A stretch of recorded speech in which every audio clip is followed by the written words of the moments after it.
Alrighty, here we are with this next sample for response question.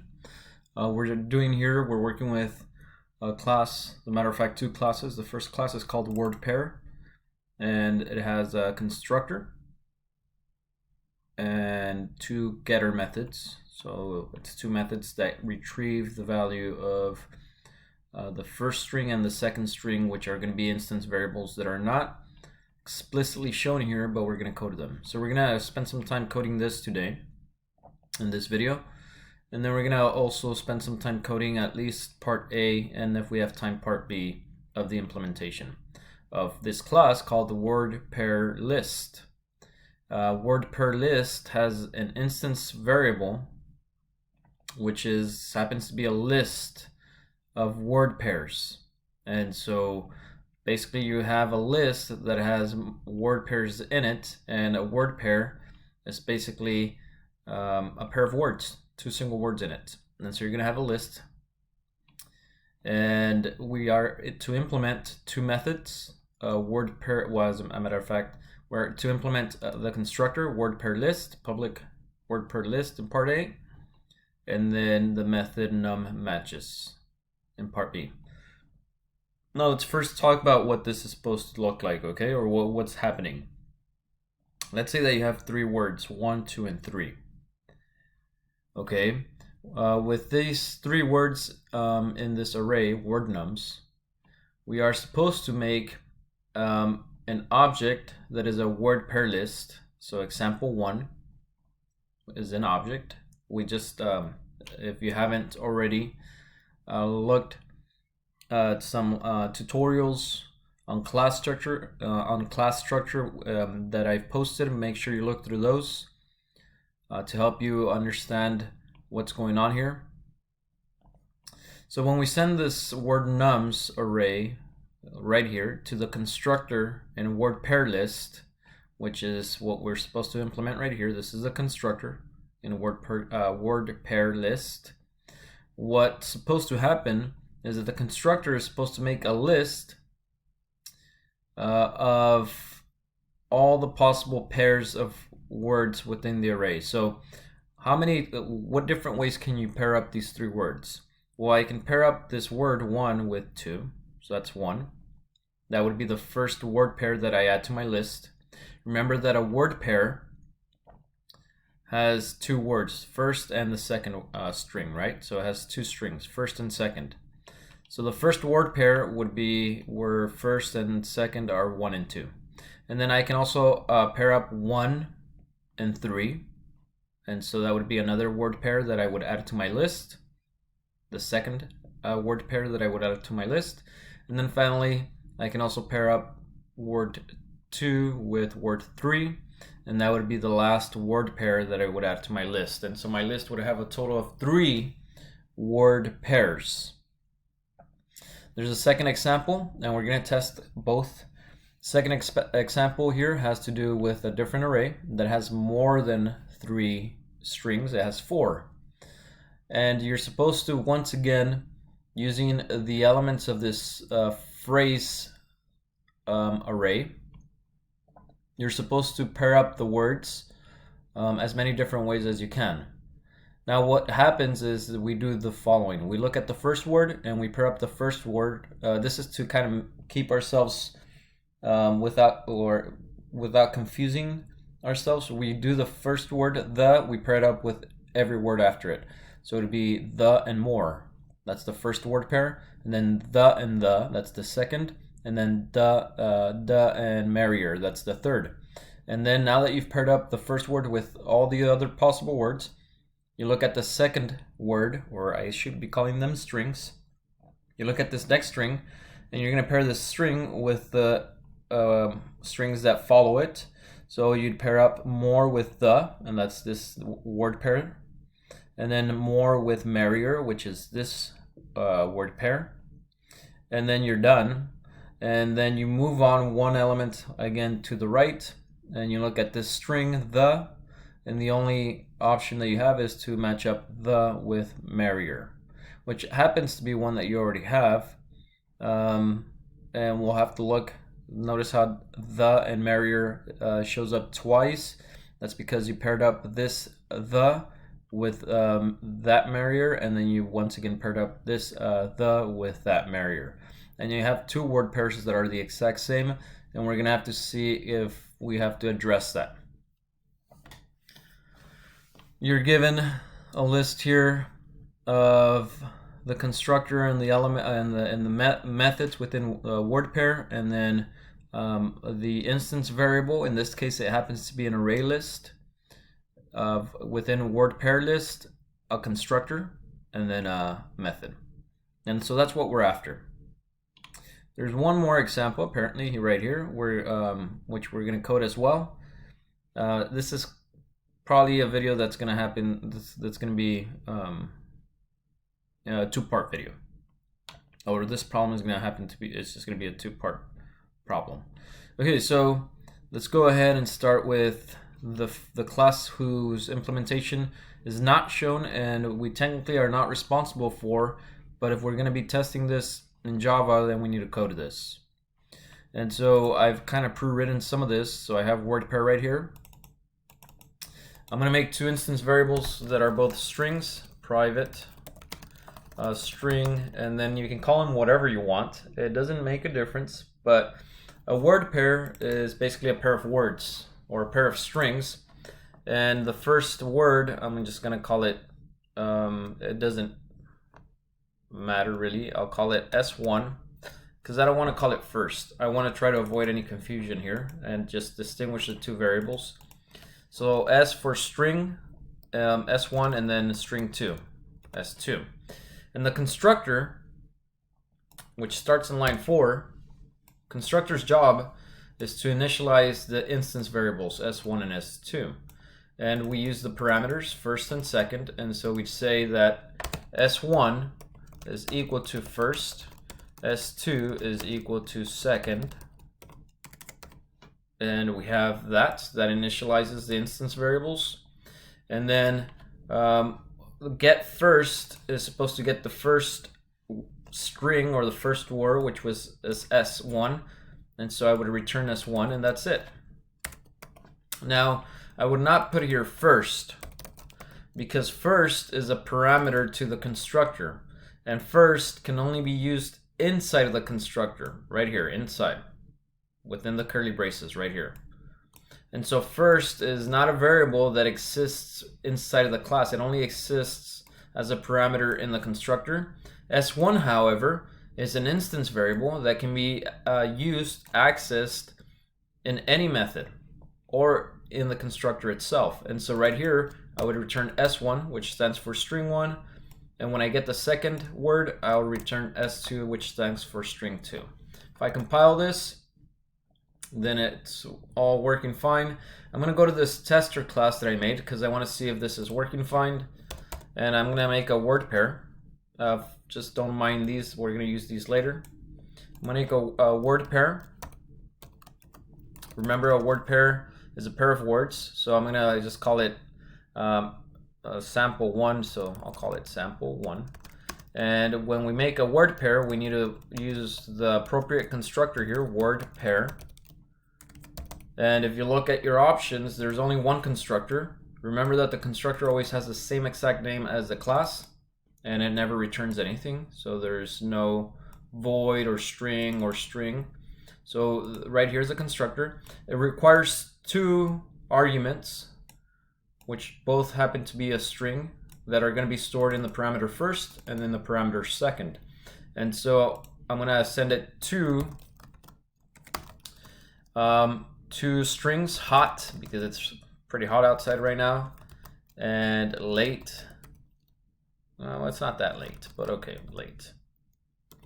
And then I want to see if this is working fine, and so I make this word pair called sample 1, and I send it the two strings, hot and late. And I want to test the only two methods in here, which is get first and get second. They both return a string, but not this one returns string 1 and this one returns string 2. And so I'm going to go to my tester class and I'm going to say I want to print what sample from my sample 1 word pair. what get first returns. And then I'm going to run this one, and it prints hot. Notice that the only print statement in here is this print statement, and the only thing that was printed was hot. So sample 1 is a word pair. I sent it 2 arguments, hot and late, that were stored in the parameters first and second. And then we set string 1, which is this variable, equals first, so that would be hot. String 2 equals second, that would be late. That's because the order makes a difference. This is the first parameter corresponds to the first argument, and so on and so forth. And so if I copy this and paste, and instead of getting first I get second, I would expect to print late.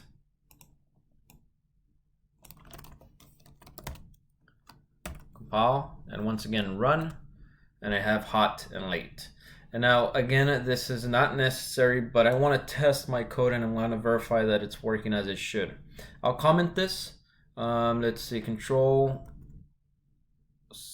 and the question mark comments that. So I'll leave it there. I don't need it, but I'll leave it there just in case. Okay, so this class is done. It does what it's supposed to. And if you're not sure, look at what is part of the part of the description here. It returns the first string for this word pair object, returns the second string for this word pair object. And so the first string was hot and the second string was late, that were stored in these parameters, and it's good to go. Now let's look at this WordPairList. Now this is a little more involved because we're doing a few things. We're working with array lists that hold word pairs, and a word pair is basically 2 words together. So let's look at how we would do that first outside of this class, and then we can start looking at the implementation within the WordPairList class. So let me do this in the tester class to provide some, I guess, if anything, some clarification. So let's say then that I want to make a list, an array list. Now, obviously, this is not exactly what we're being asked to do, but I do want to provide some clarification, some instruction, and I want an array list that has word pairs in it. So an array list of word pair, and you can call the list whatever you want. I'll just call it words equals new. I'm just thinking out loud here for a minute. I'm doing the opposite. I'm thinking new array list of, once again, word pair. And then if you want to specify how many word pairs you're gonna add to your list, you could put that number here. So maybe 6, for example. I'll leave it blank, but we can do the following. Okay, so let's say that words is a list. By the way, I do need to import every time I use an array list. I need to let Java know where to look for this, and it is in the java.util.ArrayList. So we import this. If not, we'll get an error here. I'll compile. This is working good. Okay, so let's add a word pair to my list. Again, the name of the list is words. It is an array list. So it's not an array, it's an array list. There's differences. And what does it have? It has word pairs. And this is just how you declare a list, an array list. That's just how it goes. Okay, so don't get too stuck on this. I don't know why it looks like this. Just go with it for now. Always array list, new array list, word pair, name of what you're storing, word pair. And so if I want to add an element to a list, and again, there's a lecture tutorial video on this on my YouTube channel, so check it out if you haven't. I would say the name of the list, words.add, and I need to add a word pair, and I actually happen to have one right here. It's called sample, so I'm going to copy that and I'm going to paste and then I'm going to compile to verify there's no issues. Okay, that works fine. And if I wanted to add another word pair, I could, because I don't have another one, I only have one word pair. There's no other line of code that resembles this one. But I can add without having to make a word pair object. Sample 1 is a word pair object. I can just copy this. I can just say, let's add a new word pair, and you can say something like cold and early.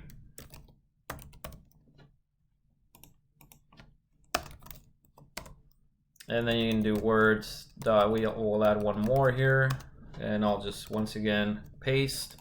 And then we can say mild and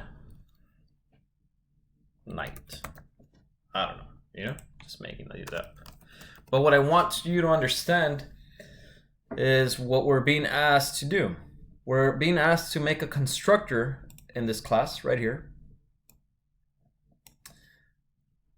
that's going to be adding elements to a list. All pairs is a list, and we're adding word pair elements or word pair objects to my all pairs list.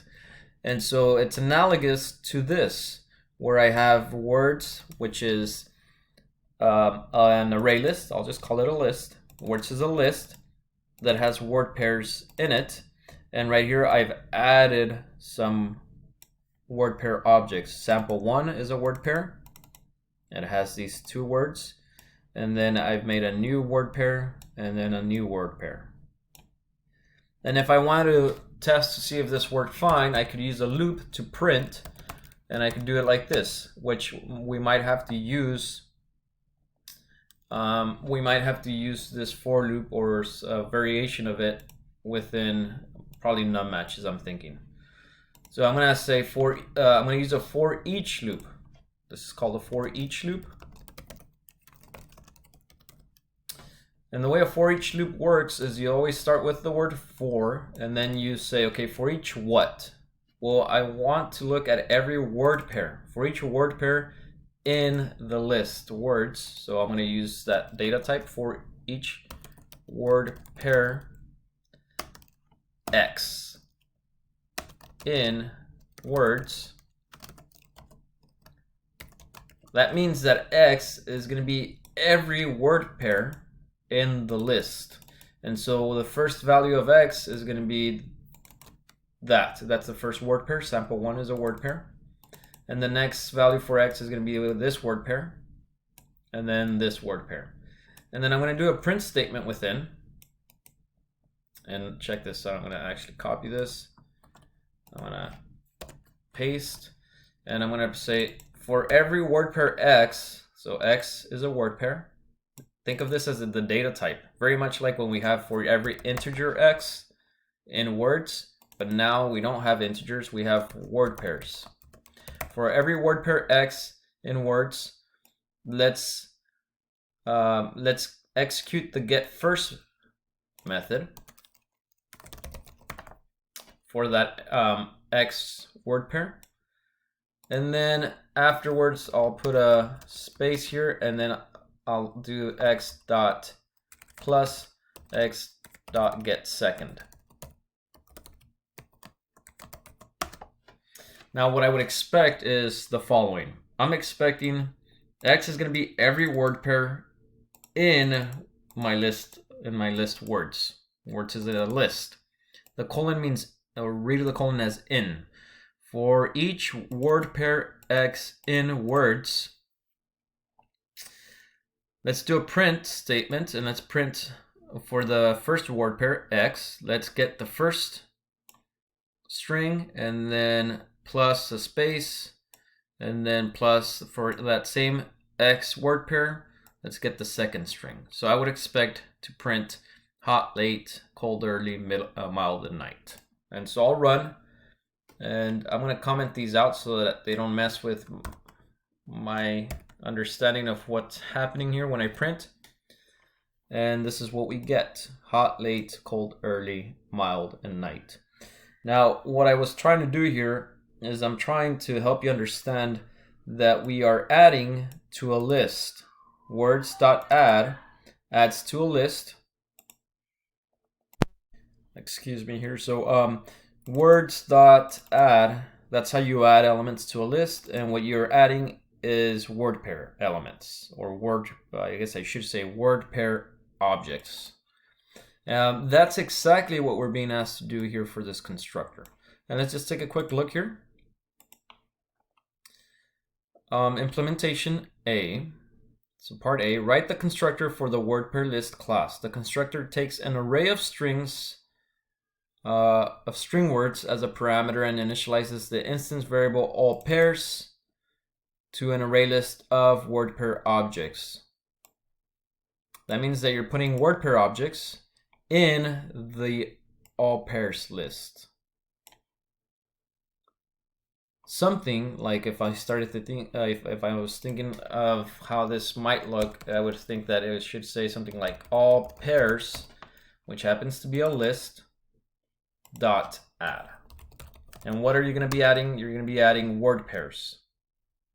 So what you means you're going to have to be making word pairs or something of the sort. Now, what word pairs are you going to be adding? Well, that's exactly what we were talking about earlier, where you're going to take elements of a string, in this case, not a string, an array. In this case, word nums is an array of strings. Square brackets denotes that we are dealing with an array of strings. And you want every possible pair of strings that you can get from this array.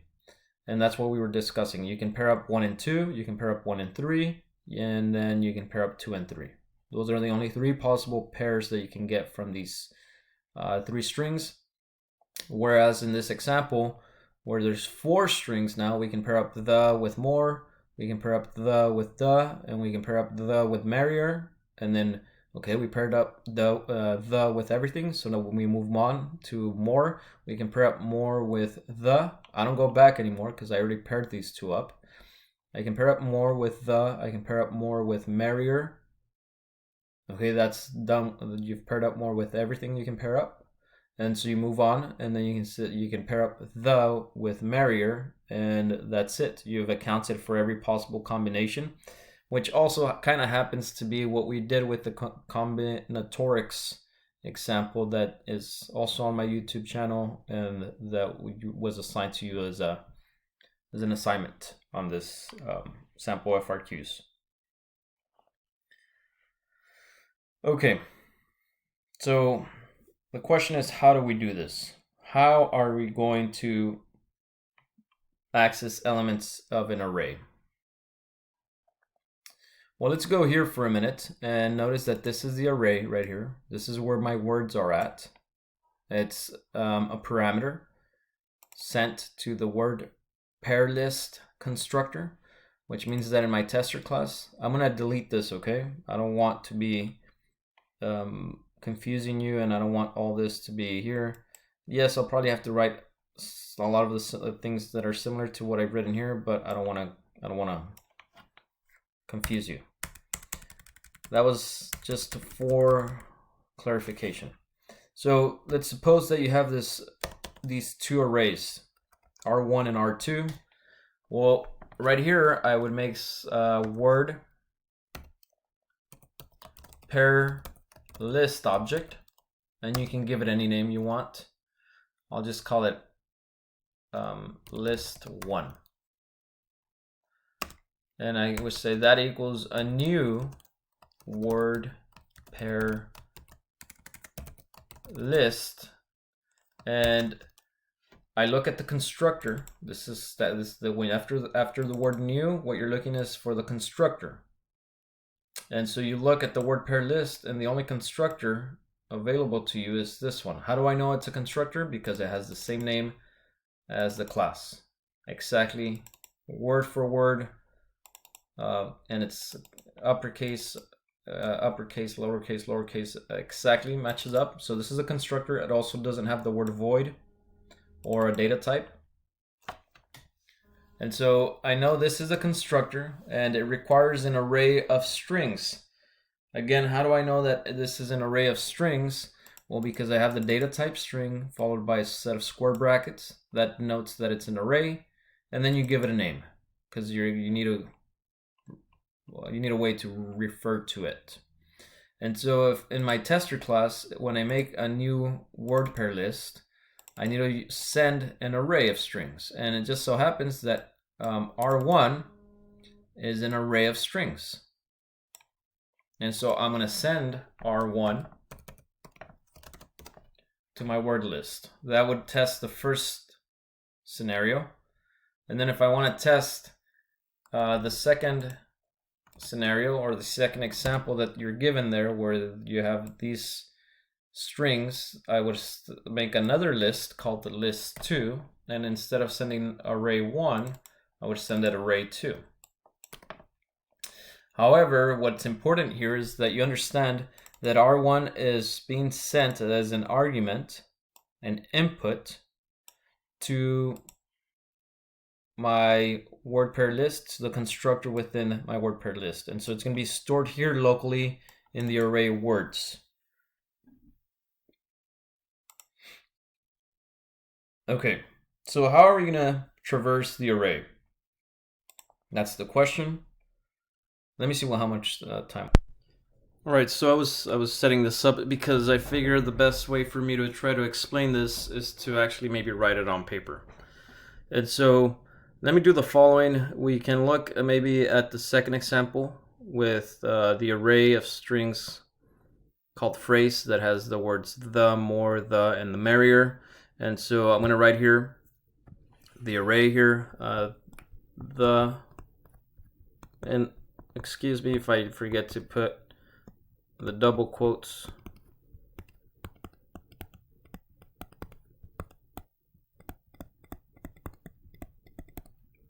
Okay, so you have this, you have the following array, right?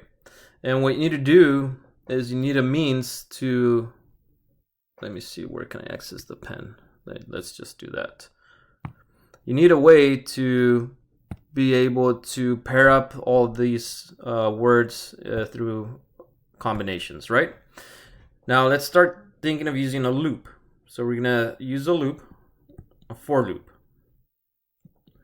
Now this is what I'm thinking here. I'm thinking that I'm gonna use I equals 0, and yes, this is not the exact syntax that you would use when you coded it, but it's okay. We want to look at doing this as best as we can. So I is 0, that corresponds to this first element, and then 1, 2, and 3. And I know that when I is 0, so when I is 0, I want to compare that element at that location with the element at location 1. So I would do something like this. I is 0, and maybe I can make a separate variable called j, and j is 1. I want to compare those two. Well, I guess I shouldn't be saying compare. I want to put those two words in a word pair.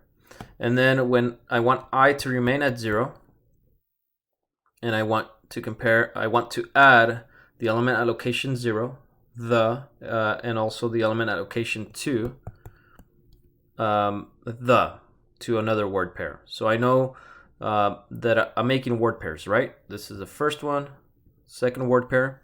The next word pair would be when I is, the element at I equals 0, and the element at j equals 3.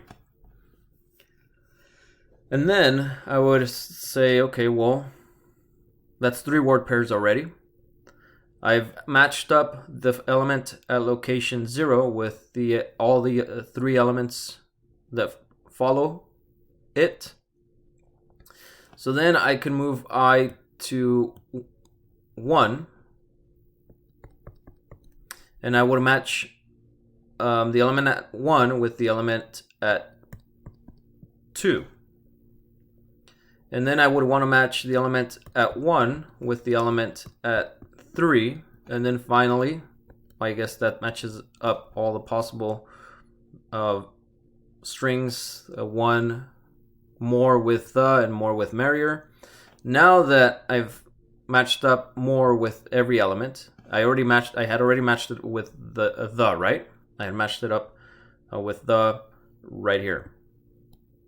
Now I can move I one over to the right, and now I would be 2, and I want to match the with Merrier, which is j equals 3, and you would be done. Now the question is, how do you do this using a loop? I've matched everything up, right? There's 6 possible values. What you do is, or what you can do, because it's not necessarily the only thing you can do, but what you can do is you can use what we call a nested loop. Let me change the color here just so we can, there we go. I'm going to click OK. So a nested loop. Let's right here, nested. Which means that you have a loop inside another loop. Now, let's start thinking about the length of the array. It has 4 elements, so the length is 4, right? And let's think about what's the biggest value for I. What's the biggest number that we want I to be? Well, we want it to be 2, which happens to be the length of the array minus 2, or length minus 2, right?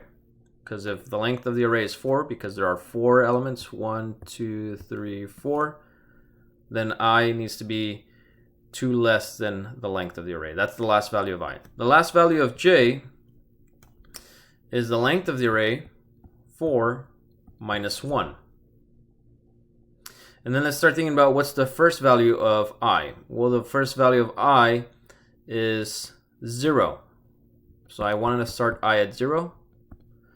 And then the first value of j, well, that changes. It's 1 here.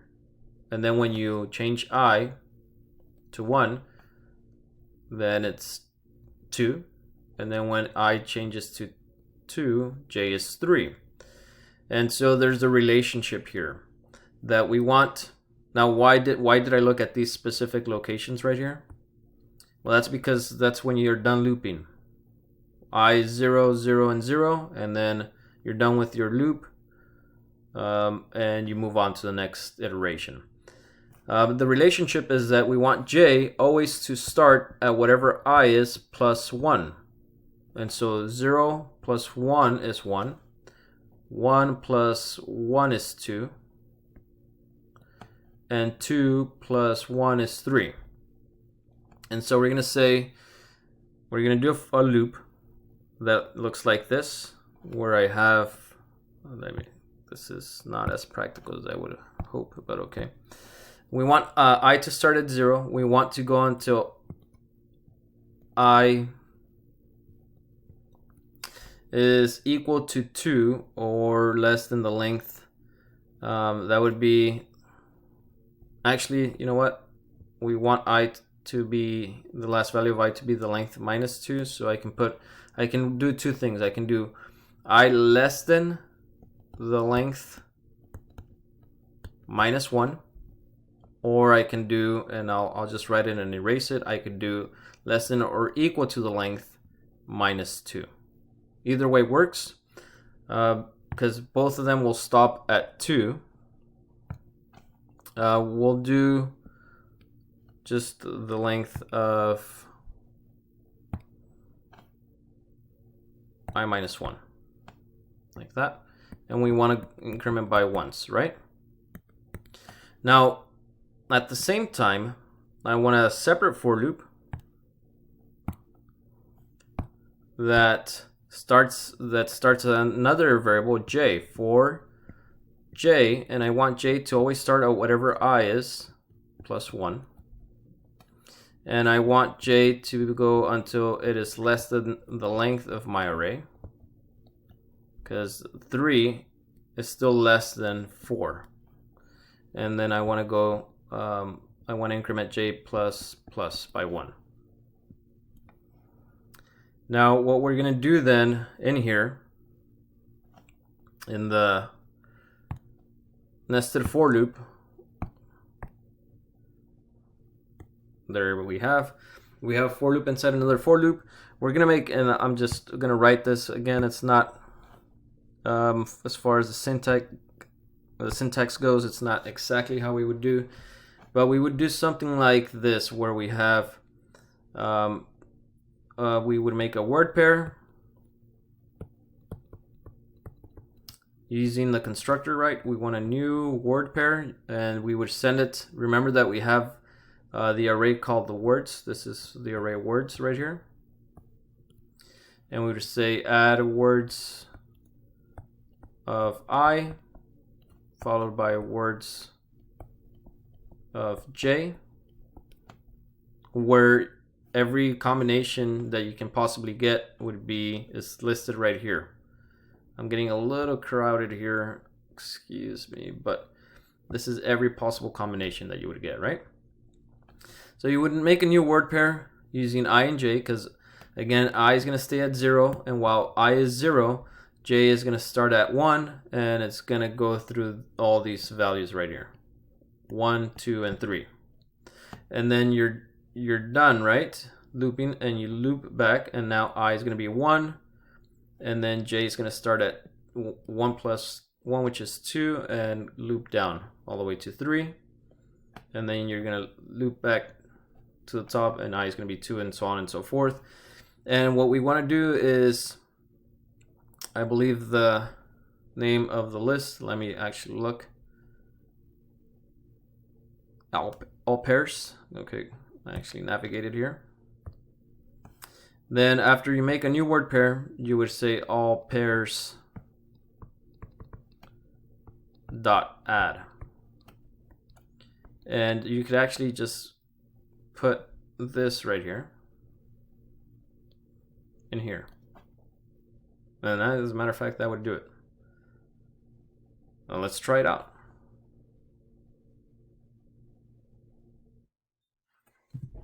Let's go ahead and try it out and see how this plays out. And I see we're at 37 minutes. You know what? In the next part of this video, I will actually implement part A and part B, and I'll talk a little bit further about this right here, because I only have 45 minutes per video, and I fear that, well, we're here, might as well just do it, right? You've been at it for 37 minutes, what's another 5 minutes? So let's go in here, and we're gonna make two variables. I is equal to 0, I is less than the length, then words dot length minus 1, and then we're going by ones. And at the same time, we want an inner for loop. That's why it's called a nested for loop, because we have a loop inside another loop. And we want to go into J is less than the length of words, and we want to go by ones. And what we want to do is we want to my all pairs list, I want to add a new word pair where you're gonna retrieve the ith element of words and then the jth element of words, and store those as a new word pair and add them to the list.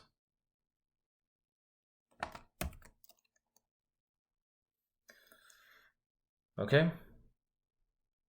In the next part 2 of this video, I'll test it, and then we can implement part B, and we'll go from there.